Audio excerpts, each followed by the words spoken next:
Hey guys, tonight we're stepping into the damp, echoing alleyways of 17th century Paris. The lanterns are flickering low, the cobblestones are slick with something you don't want to think too hard about, and from somewhere nearby comes the soft scurrying of tiny claws. You're a rat catcher now, congratulations, and not just any rat catcher, but a licensed one. With boots too big, a bucket full of traps, and a smell that could clear a bakery, you're about to start your shift. You probably won't survive this job very long, to be honest. But don't worry, tonight, you're just drifting through. So, before you get comfortable, take a moment to like the video and subscribe. But only if you genuinely enjoy what I do here. And I'd love to know, where are you listening from, and what time is it there? Let me know in the comments below. Now, dim the lights, maybe turn on a fan for that soft background hum, and let's ease into tonight's journey together. You start your evening by stepping out of a cramped, wood-splintered lodging in the Faubourg Saint-Marcel district. It's late, and the sky glows a dull violet under a thick fog. Somewhere in the city, the Notre Dame bells toll the hour, quietly, because the clappers have been muffled since the last wave of plague. Your boots squish slightly with each step. Just rainwater, probably. The streets are quieter than usual. Most respectable folks are inside, praying or playing cards, hoping the sickness won't come to their door. You, however, go toward the things that cause sickness. You've got a rat bag to fill. Historians still argue whether rat catchers truly helped contain the plague or just stirred up nests and spread it more. But in your world, you're the front line against panic. Rats are everywhere, on rooftops, in privies, behind bread ovens. Paris is alive with them, and you're supposed to make a dent. The lantern you carry casts a dull halo, just bright enough to see puddles and the occasional tail flicker. Every so often, you spot them, rats slipping in and out of drain covers like little ghosts, their eyes catching your light. Some the size of apples. Some, let's say, slightly larger. There's a rumor among the younger catchers of a rat so big it wore a tiny scarf, and you're pretty sure they weren't kidding. The city smells of wood smoke, urine, and overripe pears. You turn a corner past an old tannery, the kind of place rats treat like a vacation home. You pause, listening. There's a rhythmic squeaking sound, not from rats, but from a pulley system above. A washerwoman hoists laundry at midnight. She nods at you politely. You nod back. She knows what you are, even without the badge. It's the boots. You pass a bakery, boarded shut. Flour dust still clings to the window like it's afraid to blow away. Beside it, an old cat lies stretched out and wheezing, clearly retired from the rat-hunting life. You give him a nod too. You're on the same team. Your first stop is Rue des Lombards, near the fishmongers. You crouch beside a drainage trough and pull out your first trap. A handmade wooden box, baited with cheese soaked in a mysterious oil your master swore by. Equal parts garlic, sage, and something that smells faintly like old socks. You set the trap gently and move on. It's best not to linger. On your way, you pass another catcher. His name's Etienne. You've never spoken, but you always exchange the nod. His coat has more patches than fabric now, and his left hand is missing 2 fingers. Rat bites or frostbite, no one's sure. He once caught 8 rats in a single hour. Legend. You slip down a side alley, narrower than your outstretched arms. This is the sort of place where rats thrive. Warm runoff from kitchens, plenty of crumbs, few human feet. You press your ear to the wall of a bakery oven and listen. Scratching, lots of it. A little like someone crumpling parchment endlessly. Jackpot. You take a moment to rub a bit of mud on your hands. Not superstition, just grip. You wedge a small sticky trap near a crack in the wall and leave a thin trail of grain leading up to it. You whisper, "Bon appetit." You've heard it helps. There's a story among catchers about a man named Claude who swore rats could understand French. He said one thanked him before leaping into the Seine. You take that with a grain of, well, rat droppings. Your route continues past a wine cellar where the rats are famously arrogant. They say these ones have grown so used to the vintners yelling that they simply sip and stare. You leave one trap near a broken barrel anyway, just in case one's tipsy enough to get caught. Eventually, you loop back toward the Seine. The bridge is quiet, and the water is unusually still. You lean over the stone ledge and spot a rat swimming, gracefully, like a little hairy gondolier. You shake your head in admiration. That one's earned the night off. There's an old superstition among catchers. If a rat swims under a bridge 3 nights in a row, it's reincarnated as a pastry chef. No one knows where that started, but you kind of hope it's true. As you walk, you feel the weight of your traps, a few twitching slightly. Tonight's haul might earn you a slice of stew meat, maybe even a clean shirt. You allow yourself a small smile. Not bad for a moonlit stroll through filth and shadows. One of your final stops is near a shuttered tavern called Le Chien Qui Dort, a regular spot. You reach beneath the porch and find 2 rats curled up on an old piece of bread, too sleepy or too arrogant to run. You scoop them gently, mutter an apology, and drop them into the burlap sack. The night deepens. The smells intensify. But so does your rhythm. It's not glamorous, but it's a living. Kind of. Your fingers are already numb by the time you reach the edge of the Rue Saint-Honoré, where the wind picks up between the buildings and the stones seem always wet. Not with rain. No, that would be too kind. Just the usual mix of runoff, kitchen slop, and 1,000 years of Parisian secrets. This is your second stop of the night, and probably the worst-smelling one. You set down your bucket with a wet squelch and begin the slow, familiar inventory of tools. One short-handled rake for teasing nests out of straw piles.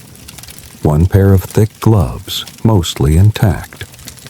A flask of spirits, not for drinking, but for rubbing on your hands after particularly enthusiastic captures. And your prized possession, a rat snare made of horsehair and brass, handed down by your old mentor, who claimed it once caught 6 rats in one sweep. You suspect he meant that literally. They were swept into a barrel and promptly forgotten for 3 days. The air here is heavy with the scent of spoiled meat and ancient grease. You're near the back door of a tavern and the butcher shop next to it. It's where you do some of your best work. The rats here are almost professional, brazen. You once saw one drag a marrow bone twice its size across a cobbled courtyard while 3 cats watched, too intimidated to interfere. Most people assume rat catching is just setting a few traps and waiting. But no, this is a craft. It's part patience, part performance art. You kneel near a splintered crate and gently tap the wood 3 times. Not superstition this time. It's habit. It helps steady your nerves, especially when you hear the telltale scratching inside. You slowly lift a flap of canvas and are greeted by a pair of eyes, beady, black, and blinking. A rat stares at you with the same curiosity you stare at pastries behind glass. You hesitate just a beat too long, and with an elegant flip of its body, it vanishes into the shadows. You mutter, "Show off," and reset your snare. A curious fact. Some rat catchers in the 17th century employed ferrets or terriers to flush out nests. You tried that once. The ferret got drunk off tavern spillage and wandered off with a band of jugglers. Never again. Tonight, it's just you, your tools, and your nose. Your coat is waxed canvas, stiff at the joints and carrying the aroma of every alley you've worked since winter. You adjust your hood and crouch near a small pile of rotting cabbage. Perfect spot. You sprinkle a mix of milled oats, apple peels, and a few dried prunes. That's your special recipe. The prunes are optional, but they add a certain flair. And it's a surprisingly strong draw, especially for the older rats, the retirees. You lean back, listening, not just for squeaks and shuffles, but for silence. Because silence means something has noticed your bait. There it is, the faintest whisper of movement. You hold your breath. There's a tiny clack, and then a tiny squeal. Success. You step forward, careful not to startle the others still watching from the shadows. The trap holds a small gray rat, still wriggling slightly. You scoop it gently into your sack, whispering, "Merci." It twitches in response. Or maybe that was just the wind. Historians still debate whether these traps actually helped control populations or just made catchers feel productive. Some argue that the real solution was sanitation, pipes, sewers, better food storage. But those things take years. You take results where you can get them. As you gather your tools, a voice calls softly from a window above. "C'est bon ce soir?"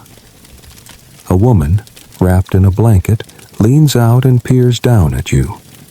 You nod, raising the sack. "Toi jusqu'à maintenant, peut-être plus." She nods, tosses something small, a chunk of crusty bread wrapped in wax paper. "Pour toi." You catch it and wave, stuffing it into your coat pocket. That's the unspoken part of the job. Small gifts, bits of cheese, a sip of soup on cold nights. You're not just chasing rats. You're the barrier between unease and infestation. People notice. At your next stop, you meet an older man huddled near a lamppost. You recognize him. Marceau, a part-time catcher, part-time grave digger, full-time pessimist. He's muttering to himself as he oils a rusted trap. "Any luck?" you ask. "Luck ran off with my ex-wife," he replies, not looking up. You chuckle softly and leave him to it. Your route takes you into a narrow courtyard behind the convent. The sisters aren't supposed to talk to you, but sometimes one leaves out a dish of water or a note about new scratching sounds in the cellar. You've caught some of your fattest rats here, the holy ones who feast on donated bread and leftover communion wafers. You set 3 traps along the root line of an old chestnut tree and settle in to wait. The moon rises higher, casting milky light across the stones. A horse cart rumbles by on the distant street. From somewhere overhead, a pigeon coos. And there it is again, the tiny scurry. You lean forward slowly, muscles tense, but calm. Another trap springs, and another capture.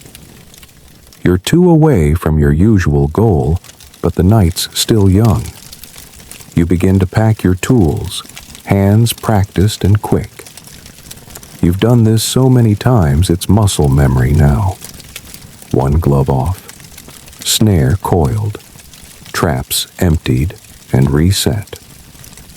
Your bucket thunks softly as you stand and sling the sack over your shoulder. It wriggles a little. The weight is oddly comforting. Just before you leave the courtyard, you notice a flash of movement. 2 rats, one chasing the other. You pause. Are they playing, fighting, mating? Historians still argue whether rats in close quarters form social bonds or just tolerate each other out of hunger and fear. Watching these 2 spiral around each other like dancers, you suspect it's both. You smile, stretch your arms, and begin the slow walk toward your next stop. Boots slapping the stones, heart steady, sack full. The job is far from glamorous, but there's a strange rhythm to it, like fishing in a city that never sleeps. You're about halfway through your shift now, and your shoulders are starting to feel it.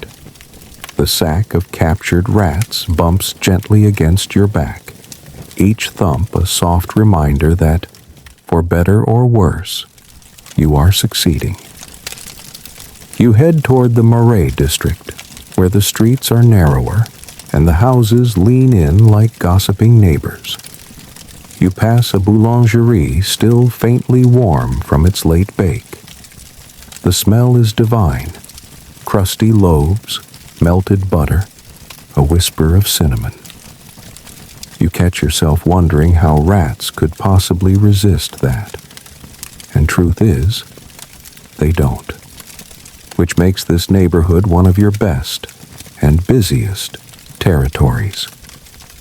As you round a corner, you come upon a small group huddled by the fire. 3 other rat catchers, nursing pipes and sharing a hunk of smoked meat wrapped in newspaper. One of them calls out your name, well, your nickname, Croak-Pied, roughly Foot Cruncher. A playful jab at how you once stepped on a rat by accident, and it turned into your signature move. You nod, not stopping. No time for stories tonight. But you do pause long enough to overhear them swapping tall tales. One insists he once caught a rat with a silver coin in its mouth. Another claims he trained his rats to run into the traps voluntarily just for the food. The third, the quietest, leans in and murmurs something about the queen rat, a massive creature with a torn ear and eyes like candles who's lived under the Hotel de Ville for 20 years. You smile to yourself. Every catcher has their myth. Historians still argue whether these queen rats are urban legend or based on truth. Massive alpha females controlling colonies with a surprising level of coordination. Some say they've been spotted leading others through drain tunnels like little generals. You reach Rue Vieille du Temple and duck into an archway, where a grated storm drain gapes like a hungry mouth. This is where you get into the real stuff, the deeper infestations, the kind that even cats avoid. You squat beside the drain, lower a baited snare into the darkness, and wait. The cobblestones beneath you are slick with moss. A trickle of water echoes below. Paris, at its roots, is a city of tunnels. Above, it's cathedrals and perfume. Below, it's mud and whispers. Your lantern sputters as the wind picks up. You hold it steady, and something down there stirs. A splash, then silence. After a long pause, your snare goes taut. You yank it up, and out comes a soggy, squirming rat. Big, with mottled fur and a defiant squeak. You tip it into the sack with the others. It lands softly, like a coin tossed into a well. You move on, cutting across an old plaza where, by day, children play stickball and old men argue over card games. Now it's empty, save for the soft scratchings you've come to know so well. This is where things get interesting, because you're not the only one who sees rats as opportunity. There's a man who works for a physician near the Sorbonne. He pays 2 sous a head for live rats, swearing they're used in the study of bloodletting. There's another who swears the local theater uses trained rats for dramatic effect. He once made one wear a tiny cape for a tragic opera. Tonight, you're meeting a man who calls himself Bernard le Fumiste. He says he distills rat essence for perfumes. You don't ask questions. You just agree on the number and the price.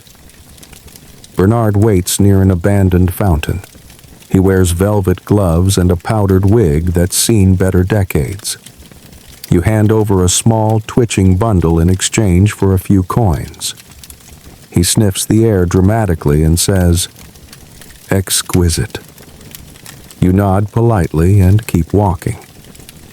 You've heard stranger things. Some rat catchers make side money selling to apothecaries who crush bones for poultices. Others claim rats are used in spells, potions, or illegal gambling. There was a rumor once about a secret rat racing circuit under the Palais Royal. Whether it's true? Well, historians still argue. You pause to adjust your coat, and a group of children dart past, chasing each other with shrieks and laughter. One stops and points to your sack.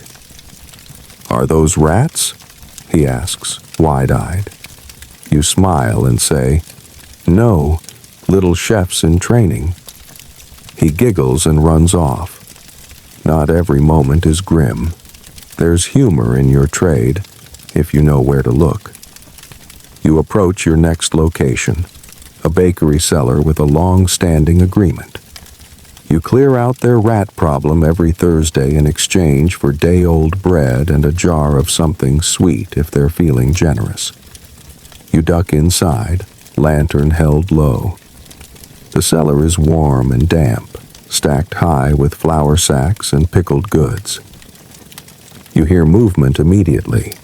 It's like a low rustle, the sound of papers being shuffled by invisible hands. You set 2 traps near the back wall and dust off a small stool. It's the waiting game now. You sit quietly, breathing in the scent of yeast and cloves. Minutes pass. A trap snaps shut. Then another.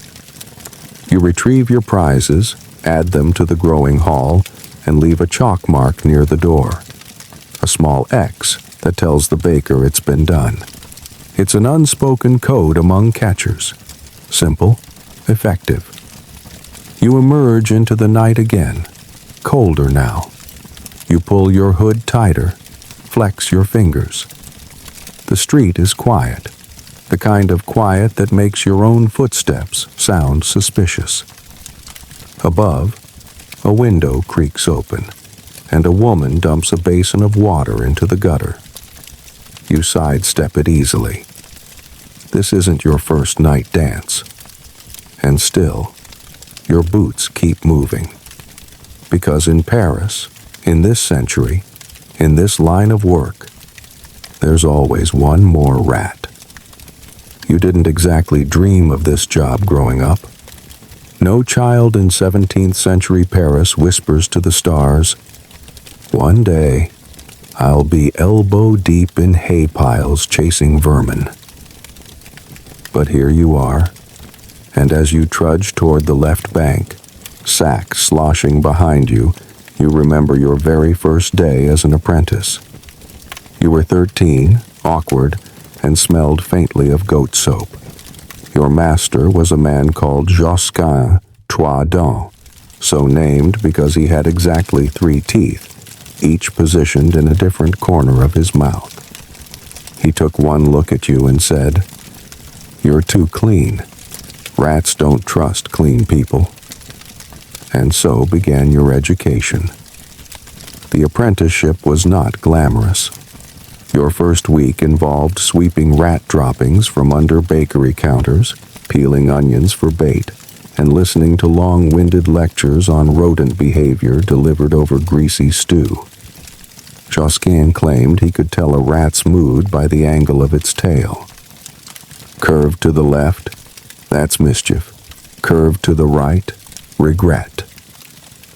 Historians still argue whether rat catchers like Josquin had any formal system of training or if it was all improvised superstition. But whatever it was, it stuck.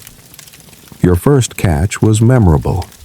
A scrawny, one-eyed rat that had been hiding in a shoe. You reached in too confidently, and it bit you on the knuckle. Josquin laughed so hard he fell off his stool, then poured vinegar on your hand and declared you initiated.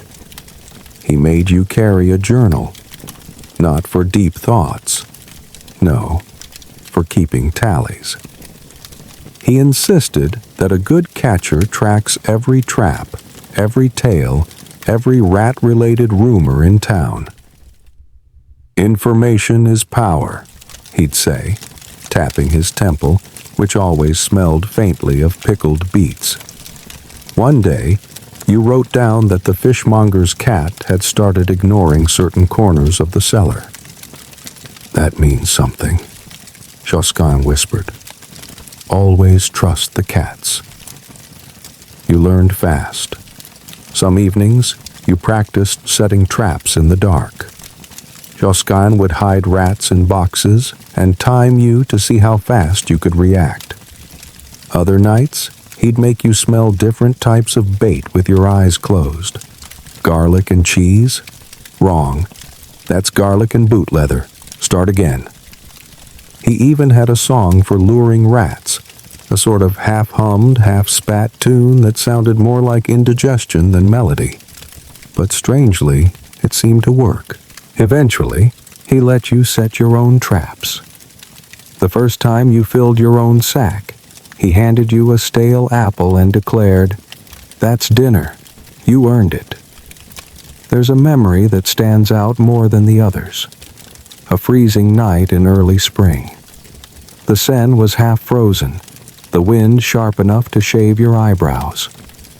You and Josquin were working the alleys near the Hôtel Dieu hospital, where patients moaned through open windows and the rats moved in bold, solemn parades. You caught 10 that night. Josquin caught none. When you teased him, he just said, "I'm letting the young blood shine." That night, he gave you his old snare, the one with the carved initials and worn leather grip.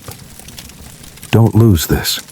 It's worth more than both of us," he'd said, then sneezed directly into his sleeve. Historians debate whether older catchers like Josquin passed on real wisdom or just homespun nonsense. But you know the truth. The work may have been disgusting, but the mentorship was real. There was an odd kind of pride in it. Back in the present, you walk past the shuttered Saint-Séverin church, pausing briefly to touch the wall, another of Josquin's old habits. "Respect the stones," he'd mutter. "They've seen more rats than you ever will." You check your traps near the base of the garden wall. One's been triggered. A small black rat stares at you, twitching slightly. You nod and scoop it up. The moon has shifted now, higher and clearer, casting silver light through the skeletal trees. You sit for a moment on a bench that might once have held nobles and eat the bread you were given earlier. It's stale, but your standards are low. As you chew, you spot a younger catcher passing across the square. You recognize him. Gaspar, one of the new breed. Flashy boots, waxed mustache, traps made of polished brass. He nods, and you nod back. But you both know what you're thinking. He wouldn't last a day in the sewers. That's the thing about this job. It humbles you. No matter how many rats you catch, there's always one smarter, quicker, or sneakier than you. One with a taste for candied almonds who'll avoid your bait like a seasoned thief. You think about Josquin again. He passed 2 winters ago. Bitten by something that wasn't a rat, but just as mean. You still carry his snare. You still use his ridiculous song sometimes, when no one's around. And tonight, like many nights, you wonder what he'd say if he saw you now. Probably something like, "You're still too clean." The wind shifts again, colder now. Time to move on. You gather your tools, tug your gloves back into place, and start toward your next stop, the Butcher's Gate. The worst-smelling, blood-slicked alley in all of Paris. But before you go, you mutter something under your breath. "Still here, old man." And then you walk on, sack swaying behind you, boots scraping the ancient stones. You arrive at the Butcher's Gate just as the wind changes again, now blowing thick with the sour perfume of animal fat, old blood, and marrow left to rot in the cracks between cobbles. This place could make a saint retch, but to a rat catcher, it's a gold mine. You tuck your scarf higher over your nose, even though it won't help much. The stench here seems to pass through fabric, skin, and bone, sinking straight into the soul. You mutter, "Ah, the sweet smell of opportunity," and crouch low near a pile of discarded ox bones still slick from morning butchery. The Butcher's Gate, or Porte des Bouchers, is less a gate and more a nickname for the slaughter yard at the edge of the Rue de la Ferronnerie. By day it buzzes with workers, hacking, skinning, shouting. By night, it belongs to the rats. They're fearless here. Why wouldn't they be? The scraps are endless. Drippings, gristle, hooves, ears. One particularly clever rat has been spotted dragging whole joints of mutton into the cellar of a nearby candlemaker's shop. You half suspect he's feeding a family, or staging an uprising. You approach the loading platform. It's empty now, save for a cluster of crows picking at something unmentionable. They scatter as you arrive, cawing with disapproval. You make a mental note. Where there are crows, there are rats. You set 2 heavy traps near a puddle of something you hope is broth, and then move quietly around the back. Historians still argue whether rats congregated more densely near meat markets or bakeries, with plenty of anecdotal evidence for both. But you can confirm firsthand. Meat draws the boldest, hungriest, most muscular rodents in the city. This is where champions are born. You peer into a wooden crate propped against a blood-stained wall and nearly jump. 3 rats, just sitting there, like they're waiting to be served. You move quickly, snatching 2 before the third leaps off the edge and disappears into the night with a squeal of betrayal. You sigh. Next time. The sack on your back twitches again. It's heavier now, and you can feel the heat from the bundle of bodies inside. You try not to think about it too hard. You've heard of some catchers getting bitten through the burlap. You once knew a man who reinforced his sack with old fencing gear. He swore it saved his kidneys more than once. A flicker of movement catches your eye. Down the alley, next to a pile of bundled animal hides, a larger-than-usual rat scuttles, brown-gray with patches of missing fur and a tail thick as a whipcord. You squint. Is that the legendary one? You step forward cautiously, setting a trap as you move, baited with your last bit of onion-soaked bread. The rat pauses, sniffs the air, then turns, slowly, and locks eyes with you. There's a moment of mutual recognition. Then it vanishes under a beam, leaving nothing but the echo of its defiance. You exhale sharply. That's the second time this month you've seen it. Some call it the mayor of the butcher's gate. Others say it's been around since the last plague, immune, ancient, and cunning. Historians scoff. Rat catchers know better. You set 3 more traps in its honor. As you work, a door creaks open behind you. The butcher's assistant steps out, wiping his hands on a stained apron. He sees you and grins. "Another harvest, eh?" he says. You nod. He tosses a bundle of cloth your way. "For your trouble." You unwrap it. Salted pork rind. Tough, but edible. You tuck it away with a murmured thanks. It's these small exchanges that keep your nights going. No formal payment, just a constant barter economy of favors, scraps, and nods. You make your final sweep of the area, checking each trap. 2 are sprung. One holds a wiry little fellow with bright eyes and torn ears. The other? Empty. Just gnawed bait and a snapped spring. You gather everything back into your sack, adjust your gear, and wipe your hands on the leg of your coat. The blood doesn't come off. It never really does. You head down the narrow alley, past the tannery wall, where hides hang like ghostly curtains. The smell here is acidic, stinging your nose. You walk faster. You emerge into the main thoroughfare, blinking under the sudden brightness of a public lantern. Your boots stick slightly with each step.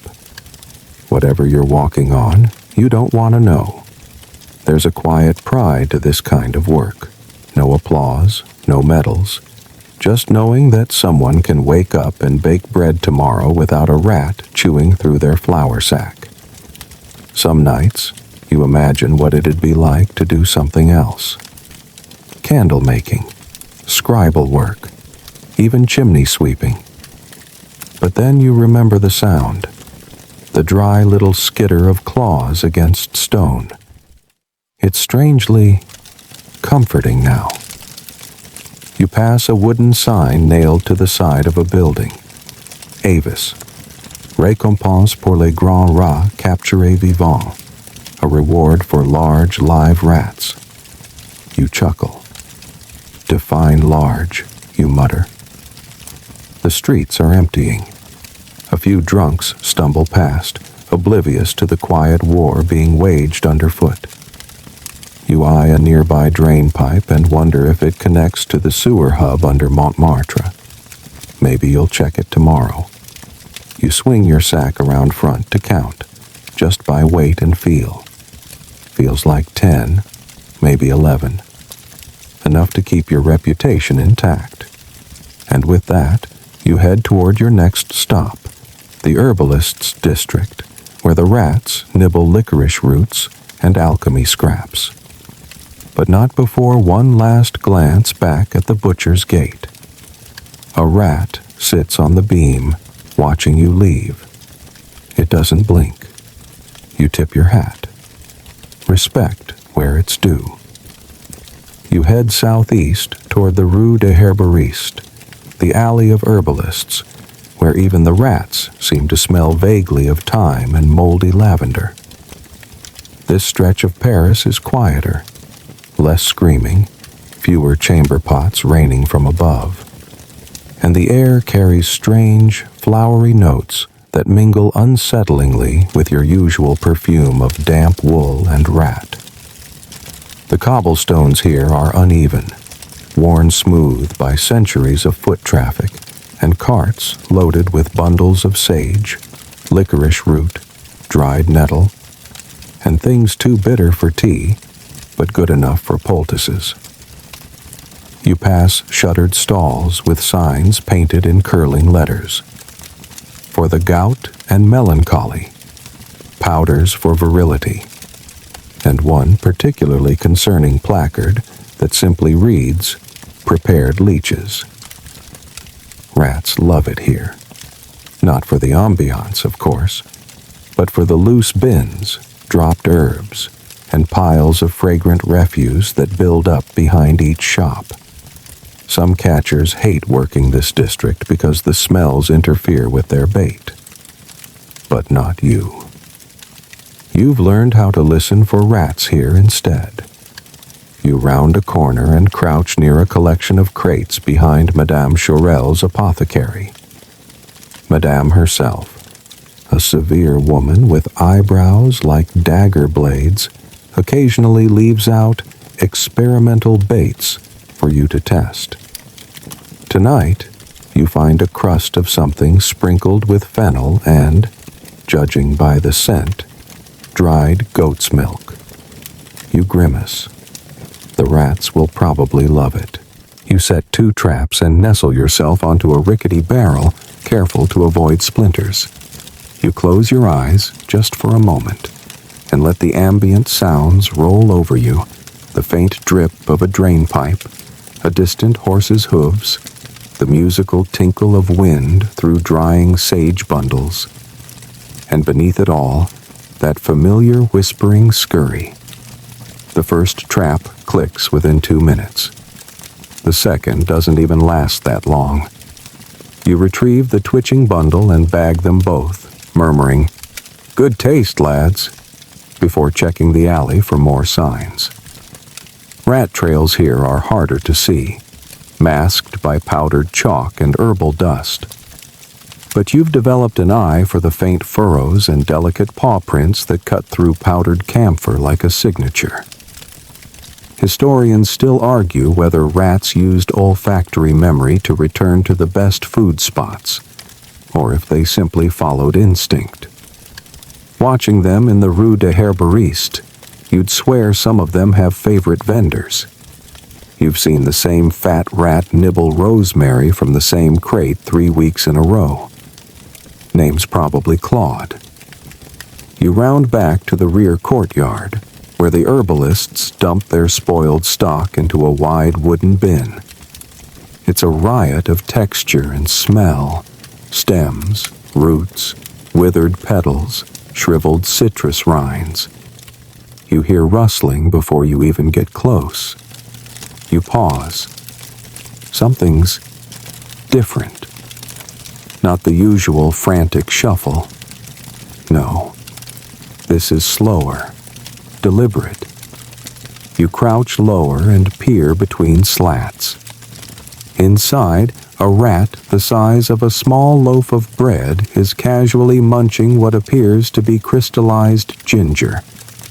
It doesn't even flinch when you approach, just blinks. Slowly, you freeze. Could it be the same creature from the butcher's gate? The elusive one with the too calm demeanor and a taste for artisanal scraps? You move carefully, placing a wide trap laced with licorice-soaked grain near the edge of the bin. The rat turns, sniffs once, then waddles away, not in fear, but with a sort of princely boredom.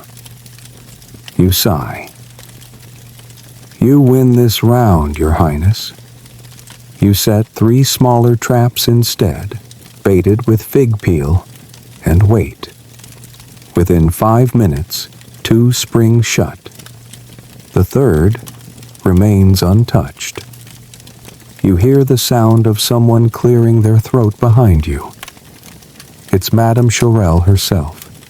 She's in her nightcap, arms crossed, holding a steaming mug.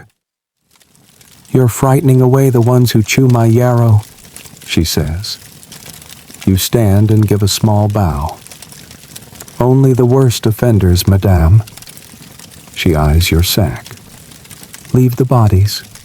I'm preparing a poultice." You blink. "They're still alive." She sips her tea, unfazed.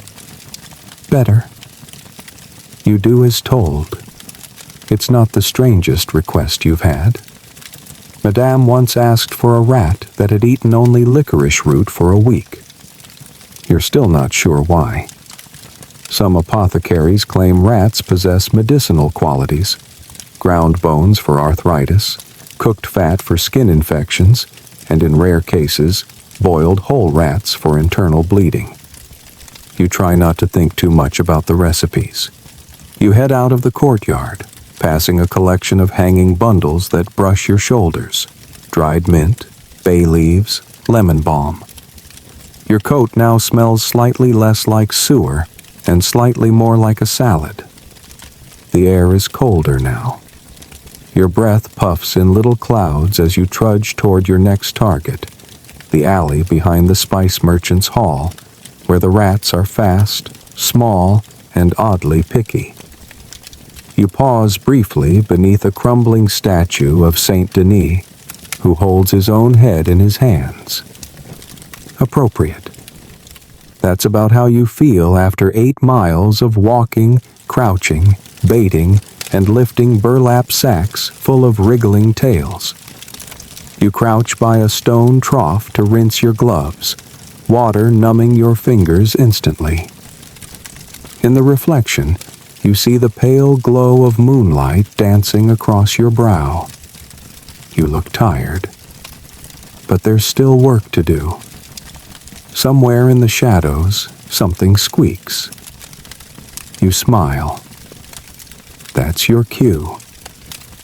Your boots squish through a thin sheet of mystery slop as you arrive at the Rue des Charbonniers, just west of the spice merchant's hall.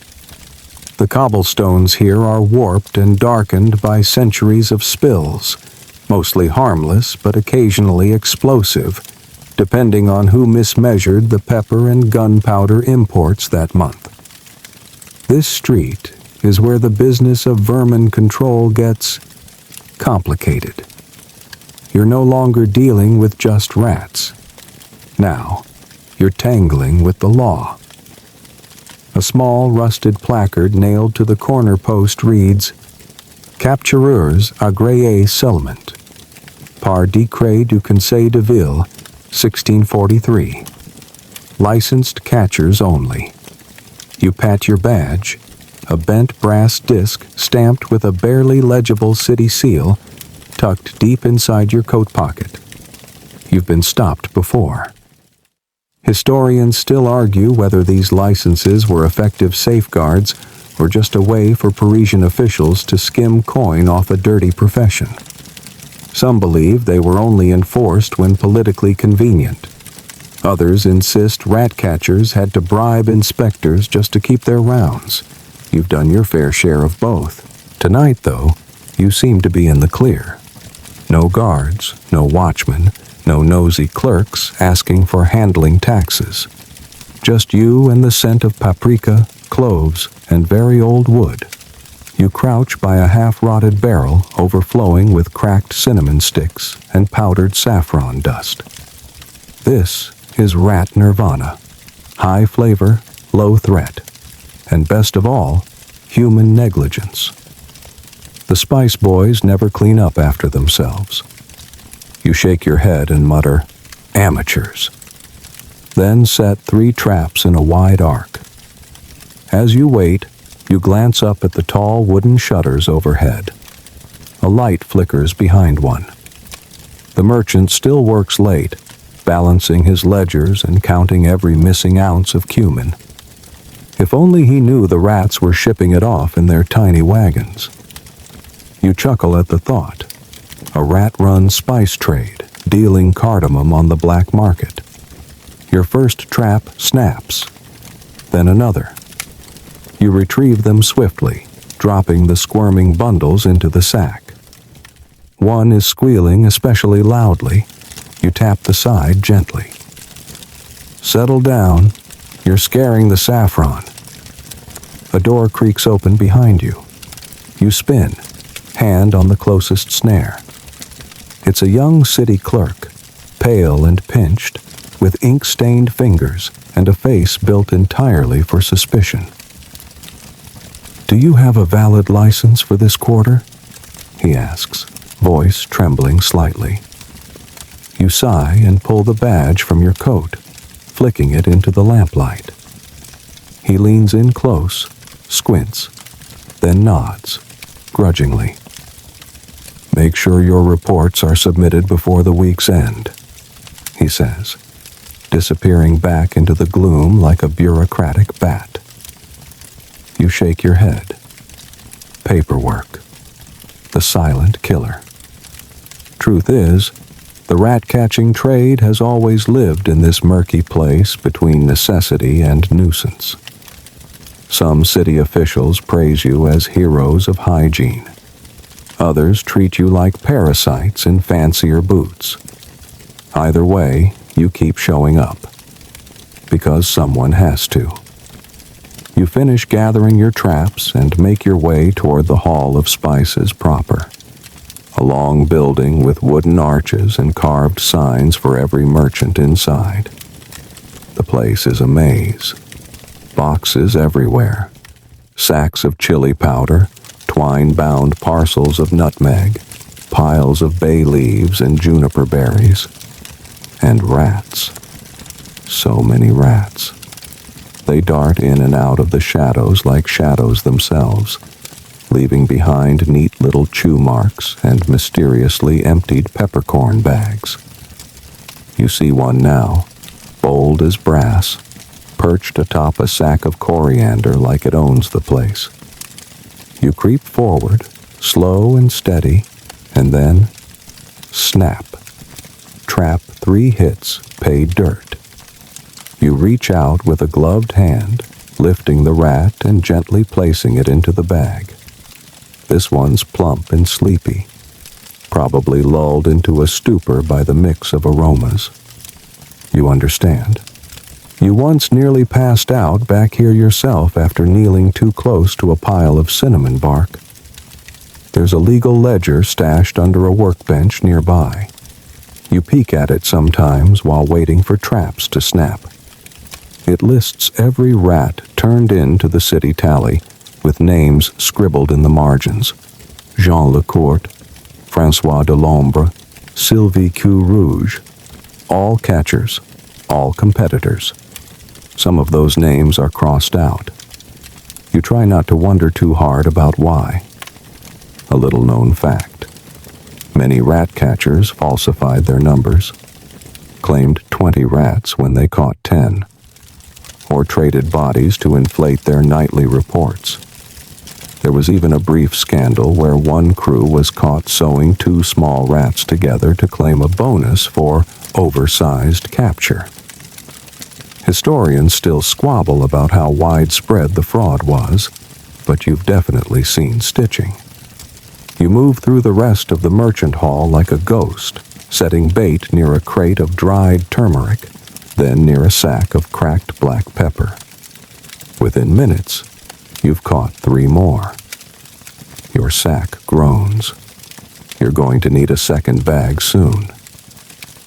On your way out, you spot a curious sight. A rat dragging what looks like a whole dried chili pepper across the floor. You watch in admiration. It's clearly struggling, but committed. That's a level of ambition you don't often see in the rodent world. You whisper, "Bon courage," and let it go.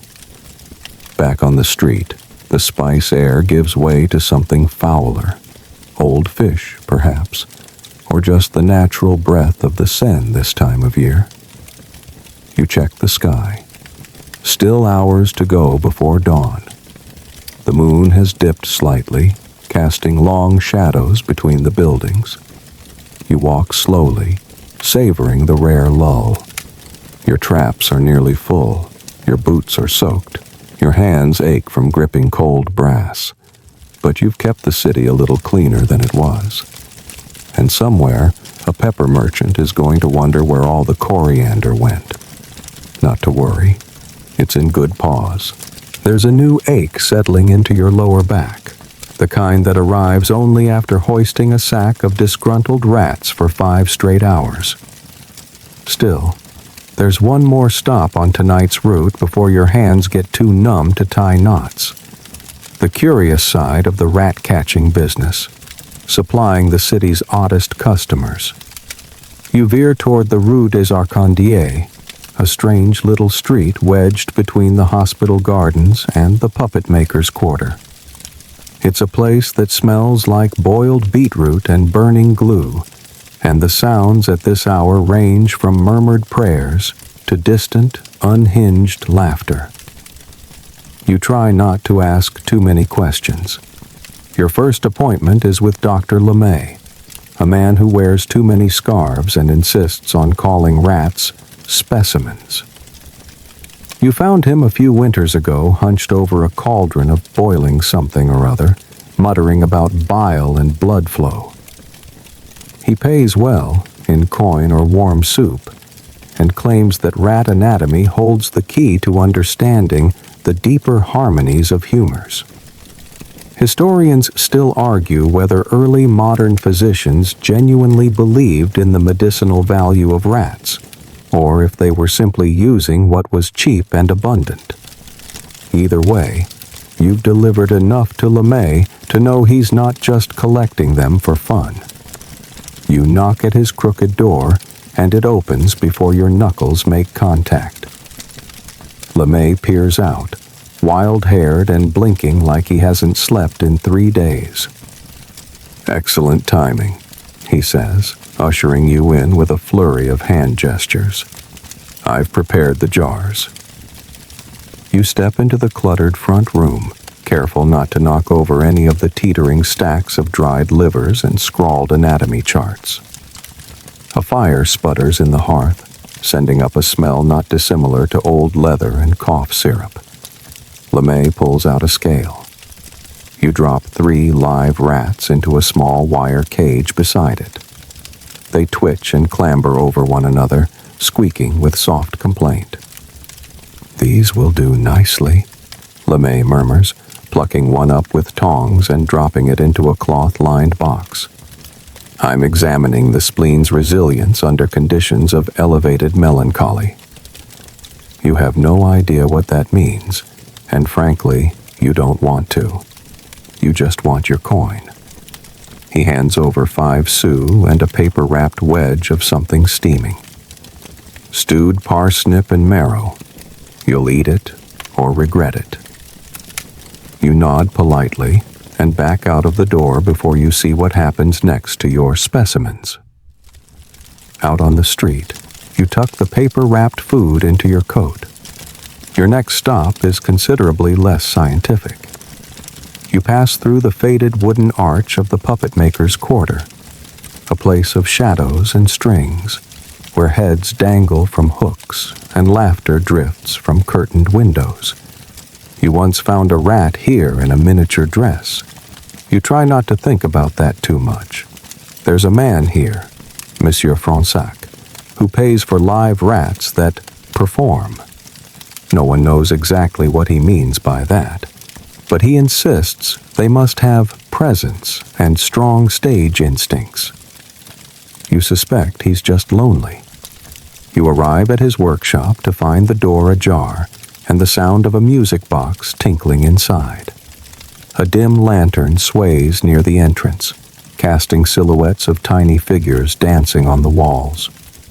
Fronsac emerges in his usual get-up, velvet coat, powdered cheeks, and a pair of gloves that serve no practical purpose whatsoever. "Bonsoir," he sings, twirling dramatically. "Did you bring me my stars?"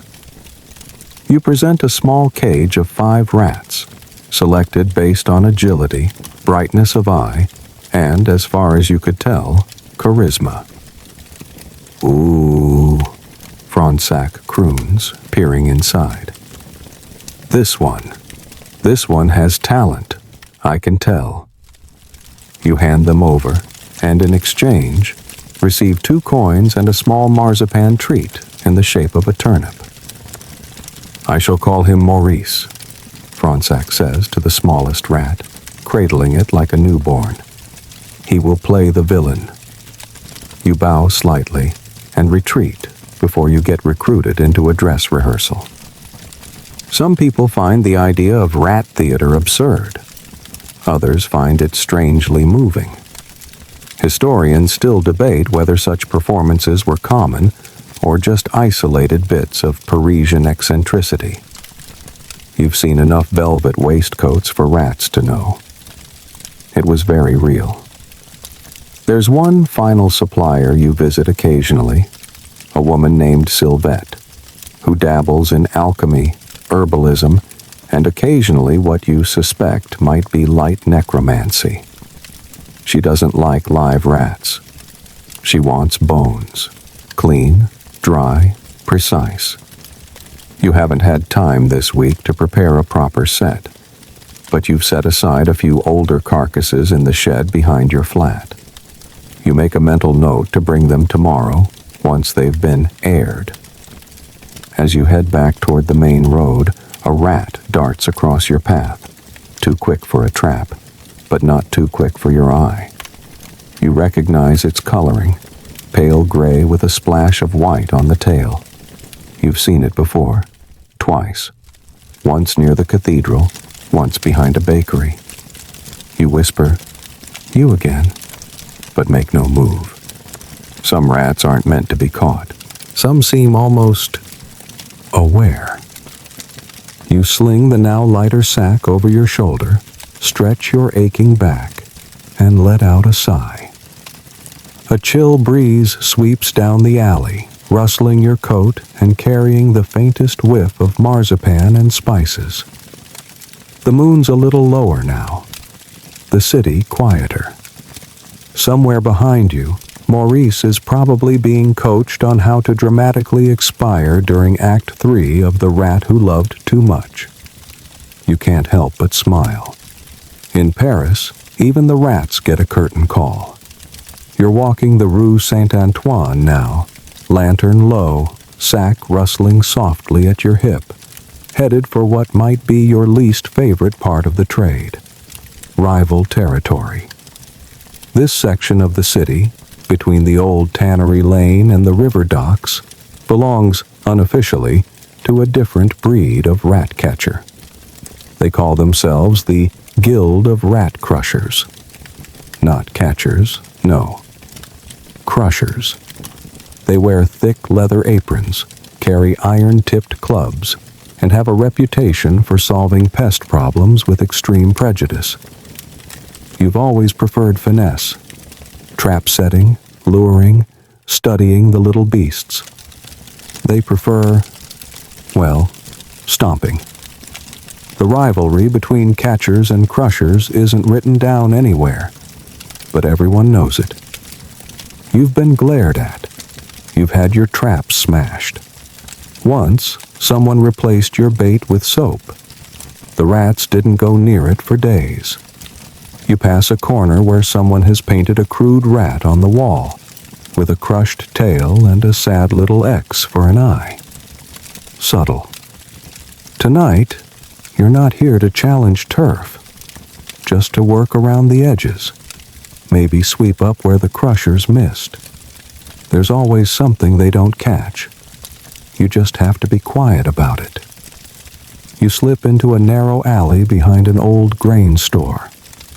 You've caught rats here before, fat ones that smell like barley and know how to avoid anyone clomping in with a club and no plan. You kneel by a loose board and place a baited snare, whispering your usual greeting. Only the clever ones, please. Not 30 seconds pass before you hear movement. You lift the trap gently. One of your better catches of the night, sleek, quick, and annoyed at being outsmarted. You're about to bag it when a voice breaks the silence. "Well, well, poaching, are we?" You freeze. A tall figure steps out from the shadows, lantern held low. Thick gloves, a scar down one cheek, and that unmistakable apron. Guillaume, one of the senior crushers. You met him once at a city sanitation hearing. He argued that traps were for poets, and that only a heavy boot truly solved anything. You rise slowly, trap still in hand. "Just checking old grounds," you say calmly. "I always worked this alley. Not since the rat decree passed. This stretch is ours now." He taps his club against his palm. Not threatening, just rhythmic. You sigh, gently releasing the caught rat from the trap and watching it scurry off into the darkness. "I'm not here for trouble," you say. "Just doing the quiet work, the ones you miss." He eyes you, then the trap. "Got a permit?" You hold up your badge. "Same one as you." He grunts. "Barely counts." Still, he doesn't make a move to stop you. He just turns and walks off, heavy steps echoing against the walls like falling anvils. You wait until the sound fades before setting the trap again. Historians still argue whether rival factions like the Guild of Rat Crushers made things better or worse. Some suggest they spurred innovation in rat control. Others say they just turned a bad job into a petty turf war. You suspect the truth lies somewhere in the middle, probably curled up in a sewer with cheese crumbs. You finish your sweep in that alley and quickly move on, eager to get out of range. Your next stop is a disused carriage house at the edge of the district. The roof leaks. The floorboards groan. And the rats? They're practically paying rent. You've developed a trick for this place. You lay out a circle of bait, then sit in the center, still as a statue, holding a cord connected to a small drop net. It's slow, old-fashioned, and completely ridiculous looking, but it works. As you sit, you hear the familiar soft skittering. A sniff. A cautious step. And then, two rats, drawn to the licorice peel and barley mash you left out. You wait, motionless, as they move closer. Your fingers tighten. Then, thwip. You pull the cord and drop the net. Caught. You lean forward, scooping them into the sack, whispering apologies like a bedtime story. Just business. You'll be stars in someone's poultice. You sit back, enjoying the brief stillness. The sound of distant footsteps, the creak of shutters in the wind, the scent of straw and ash. For a moment, it almost feels peaceful. Then a sound breaks the calm, loud, sharp, and unmistakable. Whack! You flinch. Far down the street, one of the crushers is back at work. You hear a rat squeal, then another whack, followed by triumphant laughter. You shake your head and mutter, "Poets sleep better." As you head out of the carriage house, you pass another catcher, young, nervous, carrying gear that looks too new. He sees you and pauses. "You from the guild?" he asks. You shrug. "Independent." He glances around. "Think they'd notice if I worked the tannery side?" You smile. "Only if you're too loud." He nods, then hurries off. You almost feel sorry for him. Almost.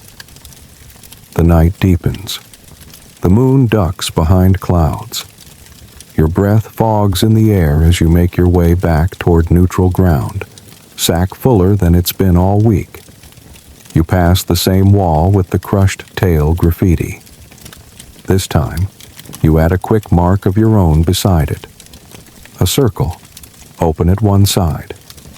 The catcher's sign for worked but still worth checking. Because even here, in a rivalry-riddled zone of club-wielding brutes and badge-flashing clerks, you still leave behind something useful. The rats don't care about human turf wars. They just want warmth, crumbs, and quiet. And you? You just want to beat the crushers without saying it out loud. You've just stepped back onto Rue des Moines when it hits you, the unmistakable itch behind the ear, the warm squirm of something in your collar, and then the realization you have a flea, probably more than one, possibly dozens. You slap at your neck, muttering curses in 4 different dialects and one entirely made-up language Josquin used to swear by. It's the unavoidable price of the job: fleas, lice, and the occasional stowaway tick. The unofficial uniform of a rat catcher is equal parts burlap and bugs. Tonight, you've got the full ensemble. You duck into a quiet nook under a stone arch and set your lantern on the ground. Then you perform what you like to call the rat catcher's shimmy. A brisk, full-body shake paired with a few strategic slaps. It's not graceful. It's not effective. But it makes you feel better. Afterward, you roll up your sleeves to inspect the worst of it. A few red welts, nothing to panic over. You once saw a man get so infested his beard started twitching. You offered to shave it for him. He refused. Died itchy but proud. You sit down on a crate and take stock of your attire.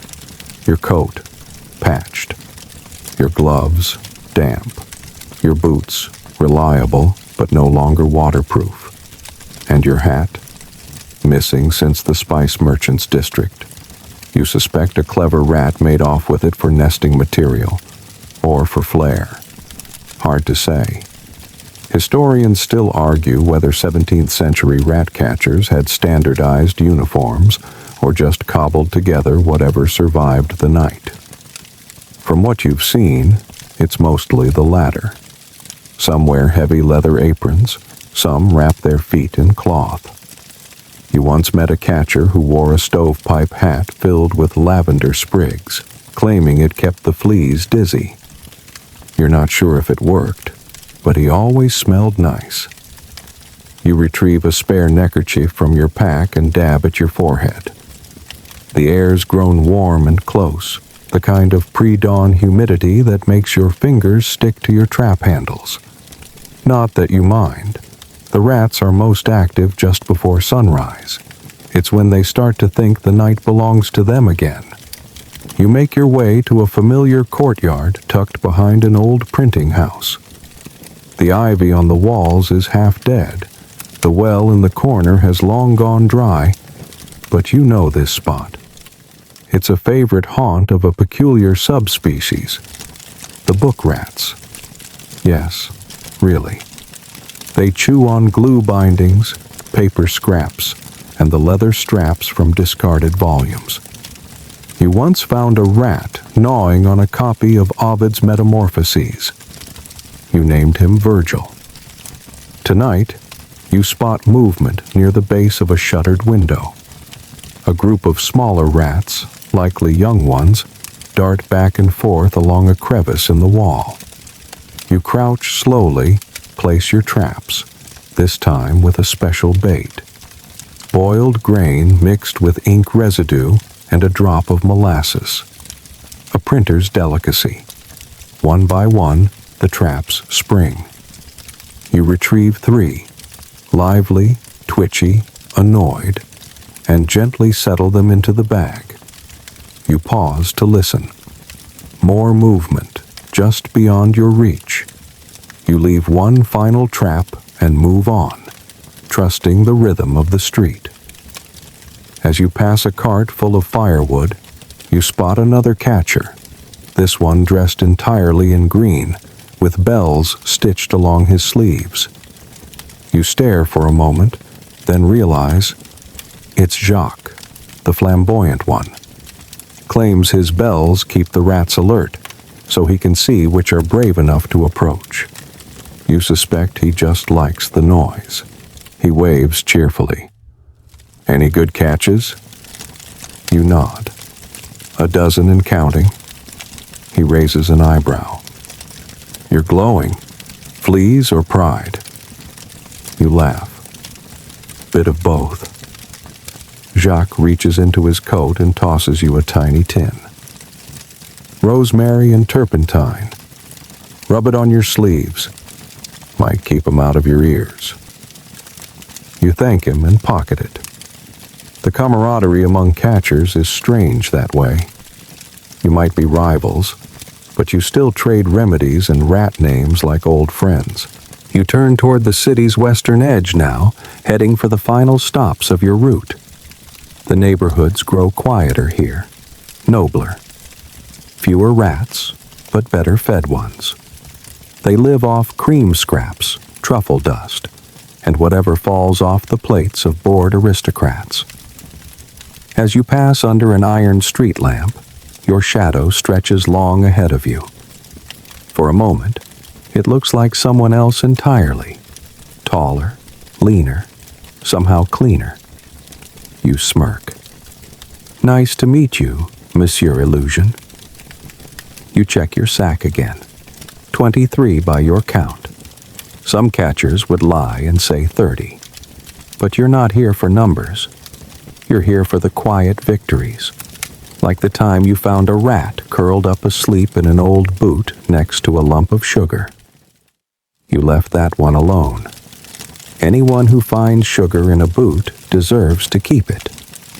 You stop at a fountain with no water and sit on the edge. You take off one boot, shake out 3 pebbles, and stretch your toes. The wind picks up again, soft and cool now, brushing against your scalp where your hat used to sit. You reach into your coat, pull out Jacques' flea salve, and dab a little behind your ears. It smells sharp, like resin and Christmas. It stings, but the itching stops. Small mercies. You rest for a minute, eyes half closed, sack resting gently beside you, tail tips peeking from the edge like lazy question marks. In the distance, you hear the clink of metal, the yawn of a cartwheel, the hush of shutters swinging closed. Paris, the great rat warren of Europe, is settling into the last stretch of night. And you're still out here, cloak stained, gloves worn, full of flea bites and half-laughs. Exactly where you're meant to be.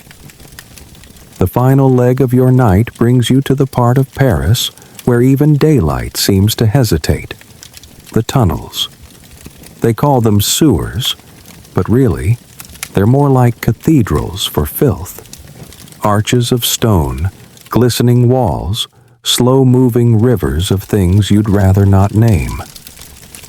The air here hangs low and wet, and everything echoes. Every footstep, every squeak, every sigh of regret is magnified and thrown back at you like a warning. You grip your lantern tighter and descend the slippery steps of a maintenance shaft behind the Hotel de Sens. It's one of the few entrances not sealed shut, and only the catchers know how to wedge it open with a length of broom handle and a whispered prayer. Tonight, the tunnels feel colder than usual. The kind of cold that sinks past the skin and curls up somewhere behind your ribs. But it doesn't stop the rats. No, this is their kingdom. Down here, you're not the top of the food chain. Down here, you're a guest, and not always a welcome one. The air smells of wet limestone, candle soot, and something metallic. You hear water slapping against brick, and far ahead, a faint squeak that sounds annoyed.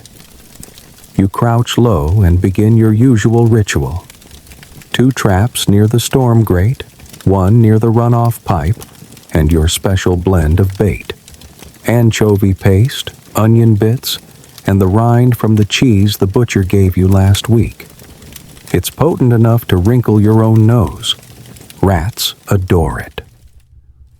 Within minutes, the first trap snaps. You collect the catch, a particularly scruffy specimen with fur like wire and a tail that looks like it's seen war, and place it in the bag. The sound echoes weirdly in the tunnel. Soft, wet thumps bouncing from wall to wall like distant applause. Historians still argue whether the Paris sewer rats were a different breed entirely, larger, smarter, better adapted to the subterranean dark. You can't say for sure, but some of the ones you've seen down here walk with a kind of confidence you rarely find topside. You remember a story Josquin once told you about a rat the size of a terrier who stole his glove and wore it like a cape. The Baron, he called it, claimed it saluted him once before vanishing into the shadows. You laughed at the time. Now, you're not so sure. You continue deeper, boots sloshing softly in the ankle-deep sludge. The stones here are slick, and your lantern flickers nervously. Somewhere nearby, a stream of water drops from a crack in the ceiling in a steady plink, plink, plink. You find a small alcove where the tunnel widens, forming a sort of underworld plaza. It's here that the truly bold rats gather, big, slow-moving, heavy with stolen feast. One nibbles on something suspiciously round. You sincerely hope it's not an eyeball. You place your traps gently, careful not to make noise. The rats glance up, bored more than afraid, and shuffle aside. They know this game. One creeps close to inspect your offering. You stay perfectly still. Snap. It doesn't even squeal. Just blinks, offended, and disappears into the burlap. You pause a moment, listening. In the distance, another sound joins the tunnel song. Voices. Not close, but not far either. Probably city workers checking the storm drains. You make a note to wrap up soon. You're not supposed to be down here, not officially, not anymore. You shift your weight, feeling the tug in your back again. The sack is heavy. You're well over 30 rats tonight. Some would be thrilled. You mostly feel damp. You light another stub of candle and wedge it into a crack in the wall for backup. In its glow, you spot something peculiar. A tiny stack of pebbles arranged in a circle. Not natural, not random. You kneel beside it. It's a marker. Not for people, for rats. There's a theory, mostly passed around after a few drinks, that rats leave trails not just of scent, but of objects, a kind of language. Historians scoff, of course, but you've seen too many of these tiny totems to dismiss them. You leave one of your own, a twist of twine, knotted twice, placed beside the circle. Your version of saying, I was here. Respect. You gather your gear and begin the long walk back toward the ladder shaft. The walls close in, the ceiling drips, and your boots are definitely not waterproof anymore. As you climb, the weight of your night hangs heavy on your shoulders, literally and metaphorically. You emerge back onto the street with a groan, stepping into the soft gray pre-dawn light. The sky is starting to bloom at the edges with that pale, tired blue that means morning is near. You're soaked, scratched, flecked with who knows what, and itching in 5 different places. But alive, still whole, still a catcher. As you trudge toward the nearest water pump to wash your hands, a young boy passes on his way to open the boulangerie. He wrinkles his nose as you go by. You smile and wave. He waves back. You may not smell like fresh croissants, but in a way, you're part of what makes them possible. After all, someone has to keep the underground quiet. You rinse your hands at the water pump, the iron handle groaning with every pull. The water's icy and smells faintly of iron and lye, but it does the job. Well enough, anyway. You splash your face too, wincing as it hits a fresh scratch across your cheek. Probably from a particularly feisty rat in the spice hall, or from brushing too close to that rose bush outside Madame Chorel's. You sigh, blinking the cold away, and sling the sack back over your shoulder. It's heavy enough now to make your spine creak. You consider heading home early, but then you remember the last job of the route. The Rue des Vinaigriers. It's not the most glamorous district, smells like pickled onions and forgotten barrels, but it's important. Vinegar makers bring in shipments of spoiled wine, which ferments in massive open vats, and the rats? Oh, they adore it. The tipsier they get, the bolder they become. You pass a fish vendor dragging out her morning crate of herring. She gives you a nod, which in this line of work means respect, and please take your sack of nightmares elsewhere. You nod back. You arrive at the vinegar works just as the sun teases the rooftops with its first weak rays. The factory is a long, low building of blackened stone with wooden beams that groan like old men and an odor that could knock out a donkey. You knock on the side door, 3 short raps. A few seconds later, it creaks open to reveal Etienne, the vinegar foreman. Gruff, balding, eternally wearing a stained apron that smells like bad wine and worse decisions. "You again," he says, not unkindly. "They're getting bold near Vat 6. One bit my nephew." You raise your eyebrows. "Your nephew still working nights?" "Not anymore." You offer a sympathetic nod, then step inside. The interior of the building is hazy with acidic fumes, the kind that singe your nostrils and make your tongue feel fuzzy. It's like breathing through a jar of pickles. You pass by several enormous open barrels, each one burbling slightly with the slow, sour magic of fermentation. A rat darts across a beam overhead, bold as brass. You both ignore each other. You head toward Vat 6, the trouble spot. Sure enough, droppings mark the floor in tight, panicked patterns, and something has gnawed through the side of a crate holding old corks. You kneel and place 3 traps in a tight triangle, baited with soaked rye. No sooner do you set them than you hear movement from behind the barrels. A squeak, a shuffle, then snap, then another. You smile. Still got it. As you work, you think about the risk of this job, not just the fleas, the bites, the backaches, but the constant, creeping exposure.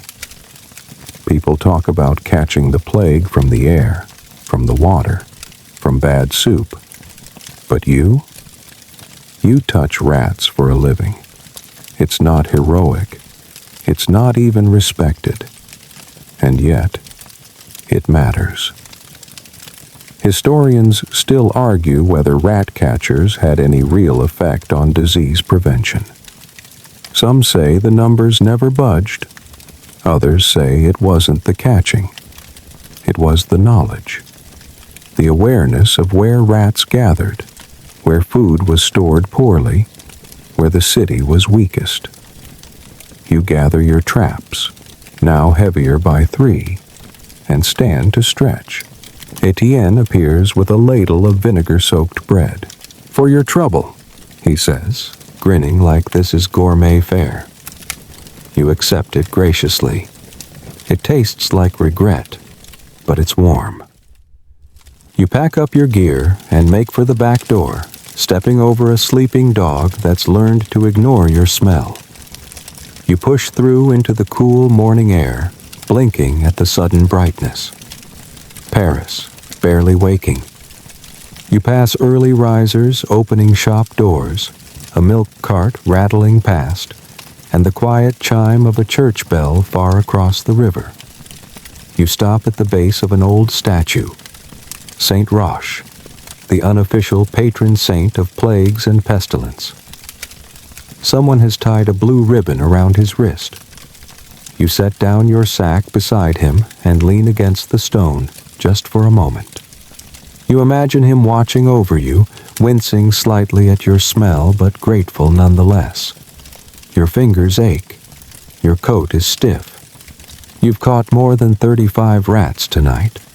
And still, you think about that one you let go. The one with the white-tailed tip and that weird, smug confidence. He's probably napping in someone's pantry now, dreaming of barley. You smile at the thought. You reach into your coat for a piece of chalk and draw a small symbol on the statue's base. A rat's tail curled into a loop. It's not for anyone but you. A ritual. A small blessing for making it through the night without falling into a vat or getting walloped by a crusher. As you sling your sack over your shoulder once more and head east, your boots crunch softly on fresh straw scattered by a passing vendor. The city is reassembling itself. Rats tucking into their burrows. Bakers firing ovens. Catchers like you vanishing into the alleys, sleep-bound and sore. Another shift done. One more night survived in the underworld of a city that rarely says thank you. But you know. You see it in the cleaner corners, the quieter cellars, the baker who leaves you bread without a word. You matter, even if the rats never admit it. By now, the sun is licking the tops of the chimneys in the Marais, casting long shadows and painting every soot-smudged wall with gold. The light is soft, forgiving. It tries to make Paris look gentle, even clean. But you know better. You've been in its guts all night. And now you find yourself standing on the Rue des Archives, brushing crumbs from your lapel and preparing for the strangest part of your nightly ritual, interacting with the people who live so far above the rat line that they barely acknowledge it exists. The nobility. Not that they don't know. Of course they know. Rats chew through their lace, nibble their cheese, and occasionally dart across the dining hall mid-banquet. But they rarely lower themselves to deal with the issue directly. That's what they have people for. And, occasionally, those people have you. You make your way through a narrow passage and arrive at a modest servant's entrance in the back of a townhouse so ornate it probably cost more than every bucket of rat bait you've ever bought, combined. You knock once, twice, pause, then knock again. The door opens to reveal Madeline, the house steward's assistant. She's wearing a crisp apron and an expression that suggests she has already been awake far too long. "You're late," she says. "You're early," you counter. She snorts and waves you in. You step into a tiled hallway lined with portraits and smelling faintly of lemon oil and rose soap, a scent so violently unlike your own that your body instinctively tries to flinch backward. But no time for modesty now. She leads you downstairs to the root cellar, which, for all its grandeur, has been turned into a maze of barrels, pickling jars, and silver-studded shelves of preserved fruit. It's paradise. If you were a rat, you'd set up permanent residence here and write poetry about the marmalade. They've been scratching near the apple brandy, Madeline whispers. You nod solemnly. You know the brandy. You also know the rats here are different, more refined. You once caught one curled up in a pile of cinnamon bark like it was on holiday. You begin your sweep. No gloves this time. You need the sensitivity. You peer behind crates, listen for breathing. Yes, rats breathe loud when they're drunk. And look for that fine dusting of droppings that spells recent activity. Sure enough, under a crate of sugared quince, you find two, napping, together, possibly in love. You hesitate. Then, gently, you scoop them into your bag. Sorry, you whisper. Love doesn't pay rent. Historians still debate how common it was for noble households to employ independent catchers. Some records mention full-time vermin officers, usually ex-soldiers with weak constitutions and strong noses. Others insist private rat catchers were sent for only when a crisis arose, such as the time the Duchesse de Fontanges discovered a rat had nested in her wig box. That incident made the rounds in every tavern in Paris for months. You finish your sweep with 6 catches, 3 sleepy, 1 curious, 1 missing an ear, and 1 that looked at you as if to ask, "How dare you?" As you pack your traps, Madeline hands you a small coin pouch and a square of parchment-wrapped buttered bread. "From the cook," she says. She says you smell like judgment, but you're good at what you do. You take the compliment. Back above ground, the streets are beginning to fill. Vendors shout, horses clatter by, a priest hurries past holding a stack of hymnals and a worried expression. You slip through the crowd like smoke, unnoticed, sack in hand, coat heavy with a night's worth of effort. Your next appointment is accidental. A nobleman, a real one this time, happens to spot you in the square. He's wearing silk boots, a powdered wig, and a face that suggests he hasn't had a good bowel movement since Tuesday. "You there?" he calls. You pause. No use running. He wouldn't chase you, not in those boots. "You're the catcher?" You nod. "I've got sounds," he says, shuddering, beneath the salon. "Footsteps? Gnawing?" No. Humming." You blink. That's a new one. He leans in closer. And there's this smell, like apricots, but angry. You nod again. You've heard weirder. Once, a widow in Montmartre swore a rat was leaving messages in her jam. You never figured that one out, but you did leave with 3 jars of blackberry preserve. You agree to visit the noble's home that evening. He thanks you with a flinch and hands over a silver button. You tuck it into your coat with a shrug, add it to the pile. As you walk away, you glance over your shoulder and see him wiping his hands on a monogrammed cloth. You consider yelling, "It's your house that smells, not me, but think better of it." You pass a shop window and catch your reflection. Wild hair, soot on your cheek, the sagging outline of your coat. You look like someone who spends their nights in cellars, alleys, and tunnels. Which, of course, you are. And you wouldn't trade it. Not for a powdered wig, not for a life of clean hands and meaningless chatter over pheasant. Because at the end of the day, your work matters, even if the only ones who know it are hiding under the floorboards.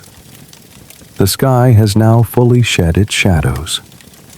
Paris is wide awake, bustling with carts, clatter, and conversation, as though the city hadn't spent the night groaning with dreams and rats beneath its feet. You, however, are entering a different headspace. The world is speeding up, and you're ready to slow down. But not just yet. You've one more loop to make. Not for a client. Not for a nobleman with scented gloves and mysterious apricot smells. This one's for your own curiosity, for history, for the creeping feeling that your job might be part of something bigger than fleas and bruised fingers. You head north, toward the old wall near the Bastille, the remains of a bridge no longer used, known by some as the Pont du Soupir, the Bridge of Sighs. No one sighs there anymore. Except, of course, you. You turn onto a side path behind a row of stone warehouses. The city quiets again here. It's the kind of quiet only found between commerce and memory, a strange little hollow of time. People avoid the bridge. Superstition? Maybe. Or maybe it's the smell. There's always a strange dampness in the air here, even on dry mornings. You find the steps crumbling as ever, moss in the cracks, and the familiar faint trickle of water beneath the stone arch. This bridge once connected parts of the old artisan quarter, back when cobblers and glassblowers filled the air with heat and hammering. Now it's forgotten, except by the rats, and, by extension, you. You rest your sack down carefully against the base of the railing and crouch, not to set a trap this time, just to listen. And there it is. Soft footsteps, not yours, not anyone's. Tiny ones, cautious, rhythmic. Rats returning from their errands, slipping home into nests behind cold stones and cracked barrels. You picture them with tiny capes and scrolls. You're sleep-deprived. It happens. You don't even bother baiting the traps today. You just observe. One rat, light brown with a twitchy ear, pauses a moment, looks at you, then disappears into a crevice. That one's familiar. You believe that's the one. The little ghost from the bakery, the butcher's gate, the herbalist's courtyard. The white-tipped tail is unmistakable. You smile. There you are again. Historians still argue whether rats can recognize individual humans. Some say it's nonsense. Others have watched enough little black eyes staring out of shadows to wonder. You sit on the stone ledge and unwrap the bread Madeline gave you. It's dry now, but your standards remain impressively low. You take a bite. Chew. Let the quiet take over. And in that moment, you think about how much has changed in this city since the last outbreak. Since the last royal scandal. Since Josquin taught you to whistle through your teeth and smear ash on your cheeks to avoid attracting lice. You think about the smell of rosemary oil.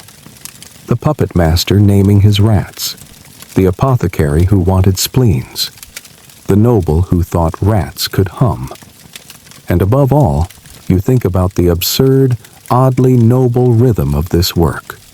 Walking, baiting, catching, releasing. Always just ahead of the next infestation. Always just beneath recognition. You lean back and let your eyelids slip half-closed. The wind brushes against your face. The city sighs. Maybe the bridge does too. You take one more look at the sack. You've caught enough to keep your standing, to afford a decent lunch, to avoid the stink of failure. Not bad for a night spent chasing the scuttling corners of Paris. And now you can go home. Not your room behind the bakery, not yet. Not your cot with the squeaky leg and the cold corner by the shutter. No, you have one more place to stop. A shed on the edge of the Faubourg Saint-Antoine. Not much to look at. Just rotted wood, a door that only closes if you threaten it, and a floor scattered with broken bottles and chalk marks. But it's where you keep the bones. Not in a creepy way, just professionally. You arrive just as the clouds begin to gather. The wind is shifting west. You open the door with your foot, set down your sack, and begin sorting through the night's haul. A few go to the vinegar house. A few, still lively, into the special box for Fronssac's theater. One or two will be sold whole to LeMay, who insists on pristine spleens.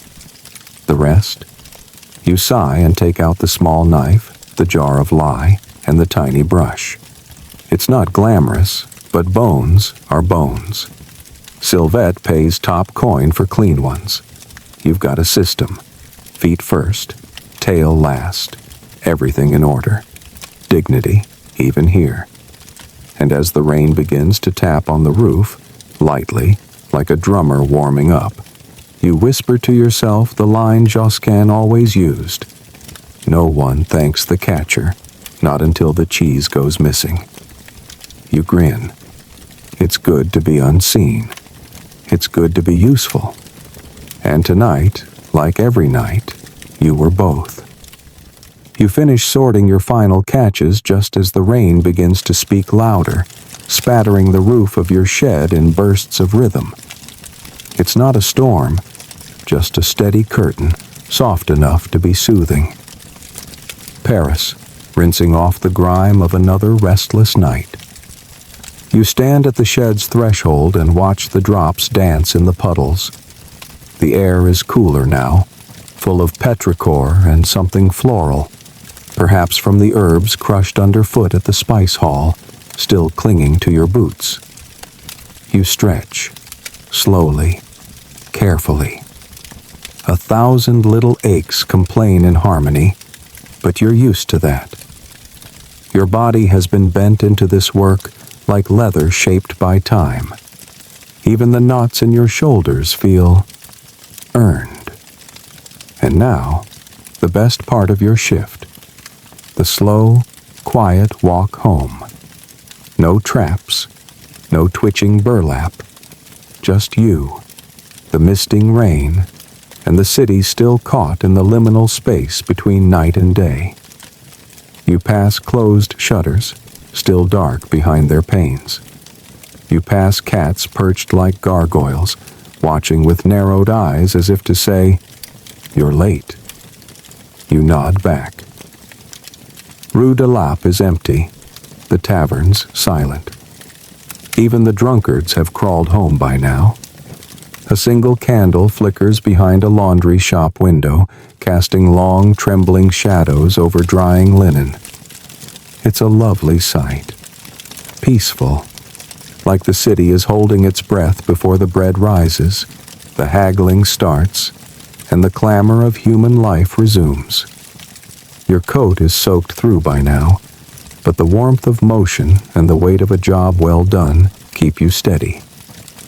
You make a final detour past a bakery. Your bakery. Or at least, the one with the attic room that holds your cot, your cracked basin, and your jar of buttons collected over the years from coats you've outworn. The back door's unlocked. It always is, because you're trusted. That's something. Inside, the air is thick with flour and yesterday's yeast. A fresh dough ball rests on the prep table, covered by a linen cloth. The bakers left it rising, just as you rise from the city's depths. You climb the narrow stairs, one slow step at a time, boots squishing slightly with each lift. The wood creaks like it knows your weight by heart.